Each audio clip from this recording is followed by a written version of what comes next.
இன்றைக்கி எங்கள் வீட்டில் ஒரு டிஃப்ரெண்ட்டான பிரேக்ஃபாஸ்ட் தான் செய்ய போகிறோம். இதெல்லாம் வந்து அடிக்கடிக்கு செய்கிறதில்ல, எப்போயாவது ஒரு டைம் தான் செய்கிறது. ஏன் அப்படின்னா இதோட டேஸ்ட் எங்களுக்கு ரொம்ப பிடிக்கும். பட் வந்து பார்த்திங்கன்னா எப்போயாவது ஒரு டைம் தான் வந்து செஞ்சு ட்ரை பண்ணுவேன். இன்றைக்கி அப்படி என்ன செய்ய போகிறேன் அப்படின்னு சொல்லி பார்த்தீங்கன்னா, காலைல பிரேக்ஃபாஸ்ட்டுக்கு குழிப்பணியாரம் தான் செய்கிறேன். குழிப்பணியாரம் ஒன்றும் அவ்வளோ பெரிய மேட்ரு இல்லையே, இதை செய்கிறது இவ்வளோ பெரிய ஹைப்பா அப்படின்னு சொல்லி நினைப்பீங்க.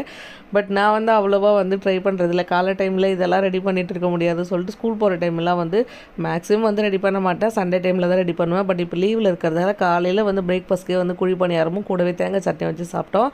இதுக்கு தேங்காய் சட்னி இல்லை கார சட்னி ரெண்டுமே சூப்பராக இருக்கும். நாங்கள் வந்து இன்றைக்கி வந்து தேங்காய் சட்னி தான் செஞ்சு சாப்பிட்டோம். சூப்பராக இருந்தது. இன்றைக்கி தம்பிக்கு ஒரு 11 போல் இந்த ஃபுட்டு கொடுக்கறதுக்கு ஸ்டார்ட் பண்ணுறேன். இன்றைக்கி தான் ஃபஸ்ட் டைம் வந்து துவரம்பருப்பு வந்து இன்ட்ரடியூஸ் பண்ண போகிறேன். ஒவ்வொரு ஃபுட்டும் ஃபஸ்ட் நாள் வந்து இன்ட்ரடியூஸ் பண்ணும்போது எனக்குள்ளே அவ்வளோ பயம் இருக்கும், அவ்வளோ கொஷின் இருக்கும்.